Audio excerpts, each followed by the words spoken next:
वैसे तो हम फिज़िक्स नॉर्मल टाइम्स पे कर लेते हैं, ठीक है, बट जैसे ही नीट का पेपर आता है फिज़िक्स सेक्शन को अटेम्प्ट करने से ठीक पहले हम थोड़ा बैकफुट पे चले जाते हैं। तुमने देखा होगा कि यार ये जो नीट पेपर अटेम्प्टिंग स्ट्रेटजी होता है इसमें भी फिजिक्स के लिए सबसे ज़्यादा टाइम अलॉटेड होता है, क्योंकि लोगों को लगता है और तुम्हें भी ये लगता है, तुम्हारा जो थॉट प्रोसेस है ना इसी तरीके से बन चुका है कि फिजिक्स में तो थोड़ा मुझे दिक्कत होने वाला है इसलिए ज़्यादा टाइम उसको दे देता हूँ। इस थॉट प्रोसेस को चेंज करना पड़ेगा।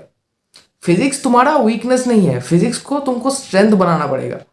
और जब तुम फिजिक्स के कॉन्सेप्ट को समझोगे ना ये ऑटोमेटिकली तुम्हारा स्ट्रेंथ बन जाएगा कि तुम दावे के साथ कह सकते हो कि मेरे इतने मार्क्स फिजिक्स में बनेंगे और इसी के बल पे मेरा नीट का स्कोर यहाँ से यहाँ जाएगा। ठीक है, तो इस लेवल का एक्सेलेंस तुमको इस सब्जेक्ट में प्राप्त करना पड़ेगा। ठीक है, हमारे पास 2 महीने का टाइम बचा है फॉर योर नीट 2023 एग्जाम्स। और फिजिक्स में अगर तुम एक अच्छा स्कोर करना चाहते हो तो इस टाइम पे कुछ चीज़ें तुमको जानना पड़ेगा। सबसे पहला पॉइंट, इस टाइम पे जो सबसे ज़्यादा कंफ्यूजन होता है स्टूडेंट्स के बीच कि यार मेरा सिलेबस तो खत्म हो चुका है बट क्या प्रैक्टिस करें नहीं पता। तो लोग इस टाइम क्वेश्चन बैंक्स परचेज करते हैं। ठीक है, मार्केट में जो अवेलेबल बुक्स है सबको खरीद लेते हैं और एक के बाद एक सॉल्व करना चालू कर देते हैं। बट मेरी मानो इस टाइम पे कोई भी नया एमसीक्यू सॉल्व मत करो। सिलेबस अभी भी बाकी है तो जल्दी से उसको पहले ख़त्म करो। बट अगर ख़त्म हो चुका है ना तो यार प्लीज़ कुछ भी नया एमसीक्यूज नया बुक इस टाइम पे मत खरीदो। ठीक है, मैंने यहाँ पे क्या किया था, मैंने जो सारे मेरे पुराने एमसीक्यूज थे ना जो मैं 2 साल से कर रहा था उन सारे किताब को मैंने बाहर निकाला, सबको मैंने बाहर निकाला और उन चैप्टर्स को जो ऑलरेडी डन एमसीक्यूज थे उनको रिवाइज करना स्टार्ट कर दिया। अब कैसे किया, जो आंसर का पार्ट था उसको मैंने पहले कवर किया, क्वेश्चन रीड किया। अगर क्वेश्चन मेरे दिमाग में बैठ रहा था कि इसको कैसे सॉल्व करना है तो उसको मैं टिक लगा के आगे के क्वेश्चन पे चला गया। तो this is basically a sort of active revision. ठीक है, ऐसा नहीं कि तुम सिर्फ क्वेश्चन देखोगे क्वेश्चन सॉल्व करोगे, तुमको हर एक एमसीक्यूज का एक प्रिंट तुम्हारे दिमाग में ऑलरेडी होना चाहिए। और मजे की बात यह है कि जब तुम इसको करना स्टार्ट करोगे तुम देखोगे कि एक चैप्टर में फॉर एग्जांपल 30 एमसीक्यूज है, तुम देखोगे कि 15 से 20 तुम ऑलरेडी भूल चुके हो। ठीक है, सो उसी एमसीक्यूज जो तुमने ऑलरेडी कर लिया है जिसके ऊपर तुमने अपना हक जमा लिया है उसी को ही ठीक नहीं करके तुम कैसे नया एमसीक्यूज की तरफ बढ़ सकते हो। तो उन पुराने एमसीक्यूज को फिर से जाके देखो, इससे तुम्हारा प्रैक्टिस भी हो जाएगा, तुम्हारा कॉन्फिडेंस भी बहुत हद तक बूस्ट हो जाएगा। ठीक है, जो भी क्वेश्चन बैंक तुम करते थे, जो भी मॉड्यूल्स तुम करते थे, सबके क्वेश्चंस को फिर से एक बार जाके करो। और इस टाइम पे मैंने जो किया था, मैंने एक बुक परचेज किया था, सिर्फ एक ही बुक, और मैंने इसको मतलब रखा ही था कि इस टाइम के लिए मुझे इसको यूज करना है।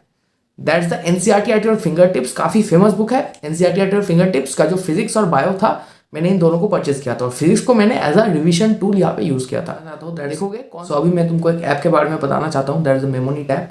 अब तुम अगर फिजिक्स के एमसीक्यू सॉल्व करना चाहते हो तो इसके फिजिक्स सेक्शन पे अगर तुम जाओ तो यहाँ पे तुम्हें मतलब वैरायटी ऑफ क्वेश्चन मिलेगा। फर्स्ट तुमको यहाँ पे प्रीवियस ईयर क्वेश्चन मिलेंगे, उसके बाद कॉन्सेप्ट बिल्डिंग क्वेश्चन मिलेंगे, साथ साथ यहाँ पे तुमको लेक्चर वीडियोस भी मिल जाएंगे जिससे तुम्हारा कॉन्फिडेंस और कॉन्सेप्ट दोनों ही एनहांस हो जाए। साथ साथ यहाँ पे एक फॉर्मूला लिस्ट फॉर्म में भी क्वेश्चंस है तो जो मुझे काफ़ी खास लगता है। तो यहाँ पे तुम देख सकते हो, यहाँ पे कंजर्वेशन ऑफ मोमेंटम का कॉन्सेप्ट पहले तुमको मिल जाएगा इन फॉर्म ऑफ फॉर्मूला। अब ये तुमने पढ़ लिया, इसके बाद इसके रिलेटेड जो सारे क्वेश्चन है तुमको यहीं पे मिल जाएगा। ठीक है, तो ये तो है, इसके साथ साथ तुमको नॉर्मल जो कॉन्सेप्ट बिल्डिंग क्वेश्चन है वो भी मिल जाते हैं। ये तुम देख सकते हो एक के बाद एक। अगर तुम यहाँ पे कोई क्वेश्चन गलत करते हो तो इसका एग्जैक्ट सोल्यूशन तुमको वहीं पे मिल जाएगा। तो इससे तुम देख सकते हो कि कौन सा क्वेश्चन गलत है और गलत क्यों है और सही क्यों है। ठीक है, तो काफ़ी अच्छी तरीके से यहाँ पे चीज़ों को दिया गया है। तो इसके बाद अगर मैं केमिस्ट्री सेक्शन की बात करूँ तो सबसे फेवरेट फीचर जो मेरा यहाँ पे है that is the name reactions. अब यहाँ पे क्या है, एक नेम रिएक्शन तुमको यहाँ पे दिया जाएगा, तुमने इसको पढ़ लिया अच्छे से। इसके साथ साथ इसके रिलेटेड जो भी सारे क्वेश्चन बन सकते हैं सारे तुमको यहीं पे मिल जाएंगे। इसके बाद अगर हम बात करें इन द बायोलॉजी सेक्शन, तो बायोलॉजी में तुम्हें पता है मेमोनीट जो ऐप है इसी के लिए फेमस है। Line by line NCERT questions, मैंने पिछले मेरे वीडियोस में बहुत बार इसका जिक्र किया था कैसे हम एग्जैक्टली एनसीईआरटी के लाइन से क्वेश्चन को पिक कर सकते हैं फ्रॉम दिस ऐप।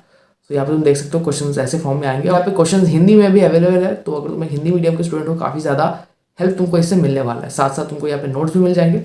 सो यार if you are preparing for NEET this app I think is very good for you.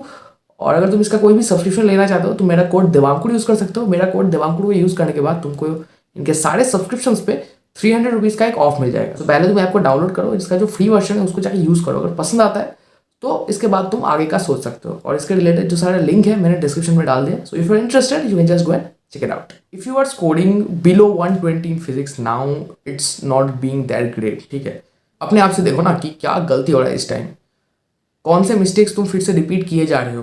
मैंने तुमको बोला था मिस्टेक कॉपी बनाने के लिए, आई होप तुमने बनाया है मिस्टेक कॉपी।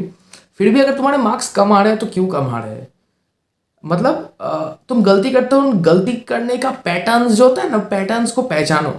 यही तो टाइम तुम्हारे पास अभी है। अब इस टाइम में अगर तुमने अपने मिस्टेक को रेक्टिफाई नहीं किया तो आगे चल के तो ये नीट के पेपर में रिफ्लेक्ट करेगा और वो तो तुम्हारे लिए अच्छा नहीं होगा, ठीक है। सो यही बात है कि मिस्टेक कॉपी में जब तुम मिस्टेक लिख रहे हो, just for the sake of writing मत लिखो, उसको समझ के लिखो और उसको टाइम टू टाइम रिवाइज करो कि जो मिस्टेक मैंने एक बार मिस्टेक कॉपी में लिख लिया वो हमेशा के लिए मेरे दिमाग में सेट हो गया कि ये क्वेश्चन अगर आ गया तो ये मैं गलत नहीं करूँगा। इसके बाद प्रीवियस ईयर क्वेश्चंस। अब प्रीवियस ईयर क्वेश्चन इस टाइम बहुत ज़्यादा इंपॉर्टेंट है।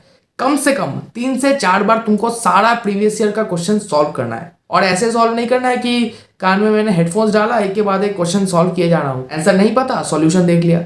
ऐसे नहीं करना है। प्रॉपर 3 घंटे का टाइम लेना है, प्रीवियस ईयर पेपर सॉल्व करना है, उसके बाद चेक करना है कौन सा सही है कौन सा गलत है। अब यहाँ पे तुम्हारा प्रैक्टिस इस लेवल का हो जाना चाहिए in the previous year question की अगर मैं तुमको कोई भी क्वेश्चन कोई भी ईयर से उठा के दे दूँ तो झट से तुम उसको सॉल्व कर पाओ और बोलो कि ये इस ईयर से आया था, ठीक है। सो इस लेवल का प्रैक्टिस प्रीवियस ईयर क्वेश्चन में बहुत ज़्यादा नेसेसरी है, ठीक है। तुम अगर एनालाइज करो तो 70, तो यहाँ पे तुम अगर एनालाइज करो तो 60 to 70% of the question same ही होता है, प्रीवियस ईयर से होता है, सेम कॉन्सेप्ट रिपीट होता है, और बाकी 30% न्यूअर क्वेश्चन। तो मैक्सिमम अमाउंट ऑफ चंक तुमने अगर प्रीवियस ईयर से ही कर लिया तो it makes things lot easier, ठीक है। और एक चीज़ इस टाइम की बहुत लोग ओवर कॉन्फिडेंट हो जाते हैं, यार मैंने तो सब कुछ कर लिया है, मेरा स्कोर भी अच्छा आ रहा है। अगर तुम्हारा स्कोर अच्छा आ रहा है well and good, over confident नहीं होना है। कई लोग इस टाइम पे ओवर कॉन्फिडेंट हो जाते हैं, डिवाइस करना छोड़ देते हैं और लास्ट में उनका रैंक बहुत ज़्यादा पीछे चले जाता है।